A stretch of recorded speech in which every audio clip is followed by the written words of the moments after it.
বন্ধন news, খবরের বন্ধন। শুরু করছি আজকের খবর।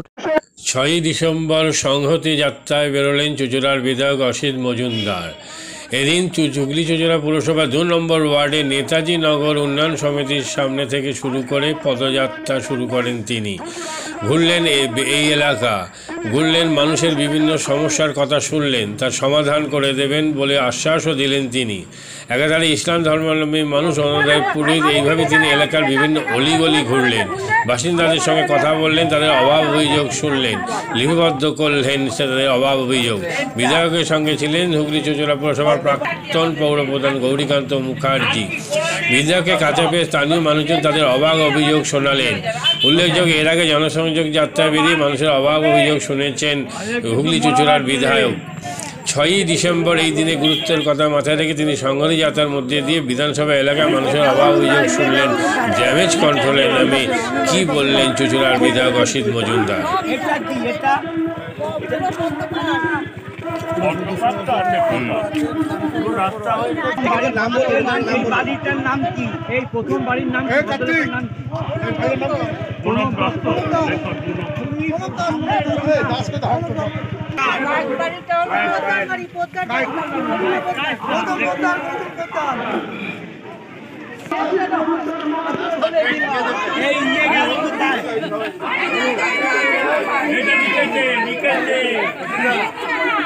রাস্তাটা দেখুন,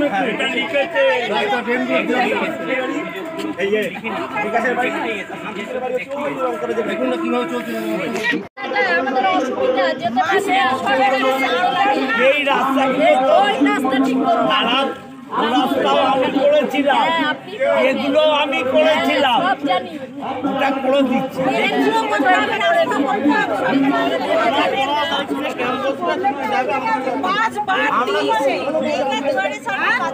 আমি করে দেবো এবার আমি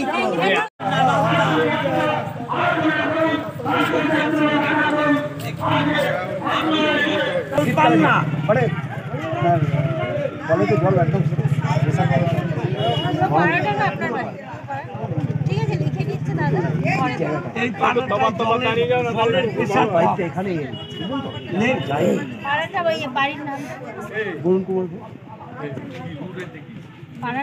অলরেডি জনসংযোগ যাত্রা শুরু করেছি এবং আজকের দিন একটা স্মরণীয় দিন। এই দিনে জাতীয় সংহতি নষ্ট হয়েছিল এবং সেই সংহতি ফেরাবার জন্যে বাংলায় একমাত্র হিন্দু, মুসলিম, বৌদ্ধ, খ্রিস্টান, আগে সবাই মানুষ, তারপরে ধর্ম। মানুষের চাইতে বড় ধর্ম নেই। সেই মানুষ্য ধর্ম আমরা পালন করছি। কোথায় কি হচ্ছে আমরা জানি না, বাট পশ্চিমবঙ্গে মমতা ব্যানার্জির নেতৃত্বে হিন্দু, মুসলমান, বৌদ্ধ, খ্রিস্টান, শিখ, ইসাই আমরা একসাথে আছি এবং এই 6ই ডিসেম্বর এই দিনে আমরা সেই কথাই মানুষকে স্মরণ করাতে চাই যে বাংলায় মমতা ব্যানার্জির নেতৃত্বে সমস্ত ধর্মের মানুষ মানুষ হিসাবেই আছে, ধর্ম যার যার, উৎসব সবার। এই দৃষ্টান্ত নিয়ে আমরা চলছি। দেখুন, আমার একদিকে মৌলভী সাহেব আছেন, একদিকে আমাদের পুরোহিত আছেন, আমাদের মেয়েরা আছে, দলের কর্মীরা আছে।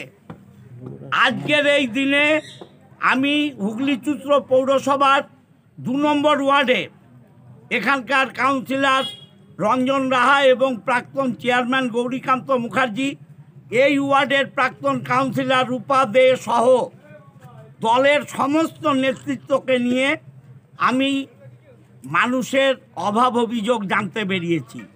এটা পদ্ম পার্ক এলাকায় আমি ঘুরছি।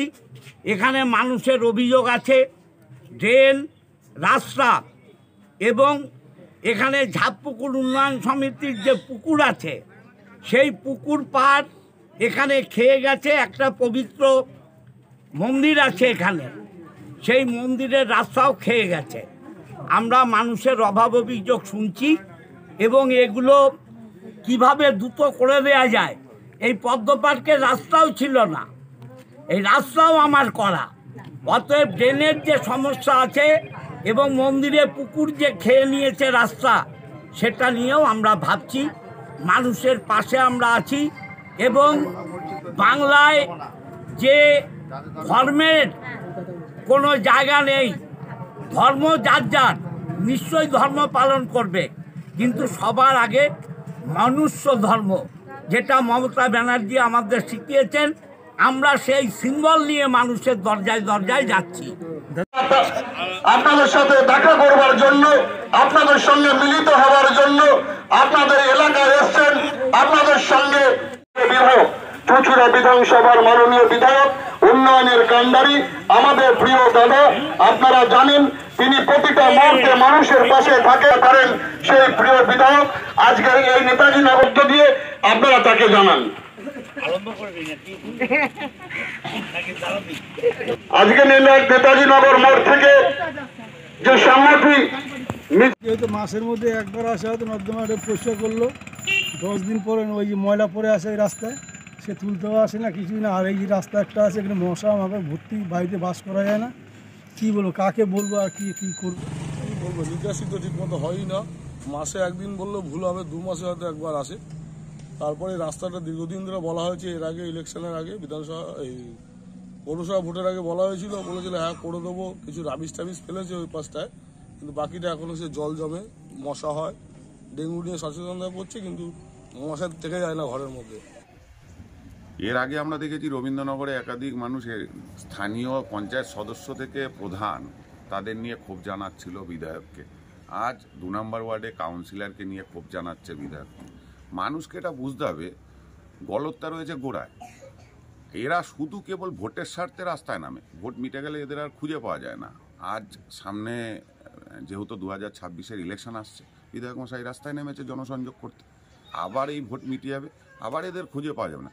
সুতরাং ওই কাউন্সিলর বা এই পঞ্চায়েত সদস্য এদের নিয়ে ক্ষোভ জানালে হবে না, পুরো এই তৃণমূল সিস্টেমটাকে উকড়ে ফেলতে হবে মানুষকে। তবেই গিয়ে এই যে জল নিকাশি ব্যবস্থা, নালা নর্দমা অপরিষ্কার হয়ে রয়েছে, রাস্তাঘাটের ভগ্ন দশা, এগুলো থেকে রেহাই পাওয়া যাবে। সুরেশ সাউ, হুগলি সাংগঠনিক জেলা বিজেপি সাধারণ সম্পাদক। মাদকাসক্ত যুবকদের জীবনের মূল স্রোতে ফিরিয়ে আনছে চুঁচুড়া নবজীবন ফাউন্ডেশন। আজ থেকে 7 বছর আগে পথ চলা শুরু হয়েছিল এই সংস্থার। হুগলি জেলা থেকে শুরু হয়েছিল নবজীবন ফাউন্ডেশনের কাজ। আজ গোটা উত্তর পূর্ব ভারতে ছড়িয়ে পড়েছে তার ব্যাপ্তি। জেলা ও রাজ্যের হাজার হাজার মাদকাসক্ত যুবকদের মানসিক ও শারীরিক চিকিৎসার মধ্যে দিয়ে সুস্থ জীবনের পথে ফিরিয়ে আনছে নবজীবন ফাউন্ডেশন। কী করে এই সংস্থাকে তিল তিল করে গড়ে তুলছেন বন্ধন নিউজ এর ক্যামেরার সামনে, সে কথা বললেন সংস্থার কর্ণধার চন্দন দাস। দেখি ওটার মধ্যে কি আছে, বা পাড়ার বড় দাদারা করছে, আমিও একটুখানি করি, ফিলিংসটা কি সেটা দেখতে যাই। এবং একটা সার্টেন টাইমের পর কি হয়, সেটা ফ্রিকোয়েন্সিটা তখন অনেক বেশি থাকে, গ্যাপ থাকে যখন শুরু করে। পরবর্তীকালে যখন নির্ভরশীল হয়ে পড়ে সেই একটা সাবস্টেন্সের উপর, তখন সেটা থেকে বেরোনোর জন্য সে নানা রকম চেষ্টা করে, কিন্তু তার ওয়ে আউটটা জানা নেই যে কোন রাস্তা দিয়ে গেলে নেশা থেকেও বিরত থেকে সুস্থ স্বাভাবিক জীবনযাপন করা যায়। তো আমি ভাবলাম যে শুধুমাত্র আমি সুস্থ স্বাভাবিক জীবনযাপন করলাম, আমার জীবনের সার্বিক উন্নতি হলো, বা আমার যেসব এম বা আমি জীবনে যে জিনিসগুলো করতে পারিনি সেগুলো আমি ফুলফিল করলাম, তাহলে তো শুধু আমার কথাই ভাবা হবে। তাহলে আমি এরকম কিছু কাজ করি যাতে আমার মতো আরও 5 জন আমার দ্বারা উপকৃত হয়। এবং একটা সার্টেন টাইমের পর যখন মানুষ চায় যে ফিরতে, অথচ তার কাছে রাস্তা থাকে না, তখন এই একটা WHO ওয়ার্ল্ড হেলথ অর্গানাইজেশন একটা প্রসিডিওর বার করেছে। গরম পানীয়র জন্য বিশ্বমানের flask, micro oven, mixer grinder, induction সহ আধুনিক রান্নাঘরের সামগ্রী উৎপাদন সারা বিশ্বে আলোড়ন সৃষ্টি করেছে বড়সিল। পাশাপাশি বিশ্বমানের সোলার গ্লাস, যা সোলার সিস্টেমের অন্যতম সামগ্রী তৈরি করে, সারা বিশ্বে নজির গড়েছে বড়সিল। দেশের বাজারে পাশাপাশি বিশ্ববাজারেও সব প্রতিযোগী কোম্পানিকে পিছনে ফেলে এগিয়ে চলেছে ভারতের বড়সিল। রাজস্থানের বড়সিল কারখানায় 1200 মহিলার কর্মসংস্থান হয়েছে। প্রতিদিন রাজস্থানের প্রত্যন্ত গ্রাম থেকে ওই মহিলাদের গাড়ি করে কারখানায় নিয়ে আসে কারখানা কর্তৃপক্ষ। তারা বড়সিলের বিশ্বমানের প্লেটের ডিজাইনে কাজ করে। দিনের শেষে তাদের গাড়ি করে বাড়ি ফিরিয়ে দেয় কারখানা কর্তৃপক্ষ।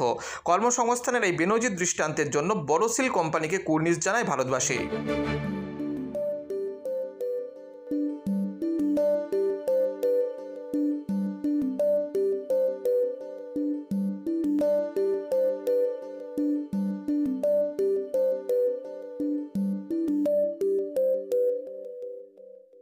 At Borosil, our products touch our customers' lives in many ways.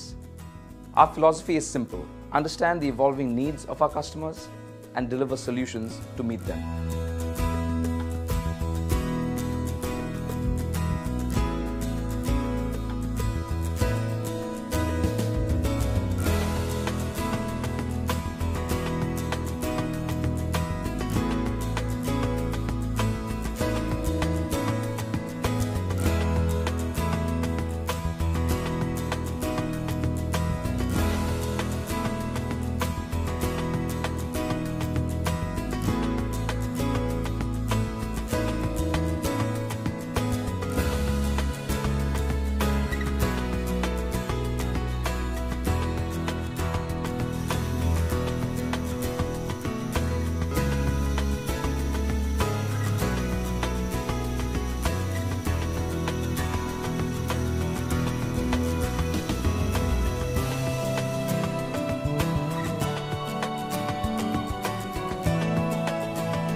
We look beyond business.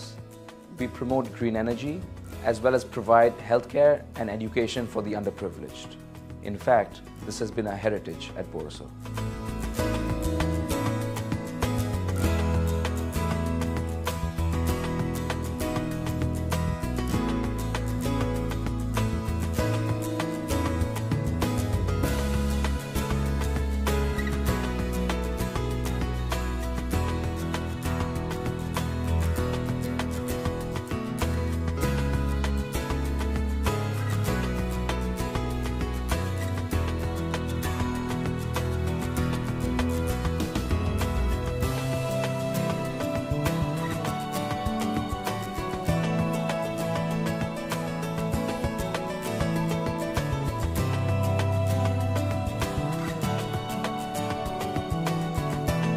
Our products are developed with innovation and thought. It is technology emboldened by the human spirit.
সালের অলিম্পিককে পাখির চোখ করে প্রস্তুতি নিচ্ছে ধরমপুরের rifle ক্লাবের শুটাররা।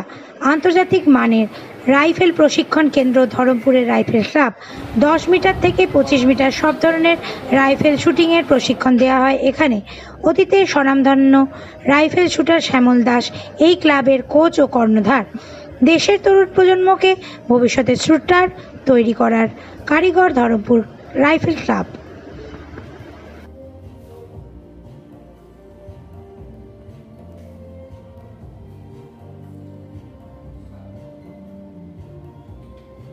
আমি shooting করতাম।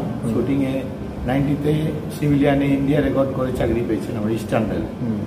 সেই থেকেই আমার ইচ্ছা ছিল একটা শুটিং রেঞ্জ করব এবং ভালো শুটার তৈরি করব।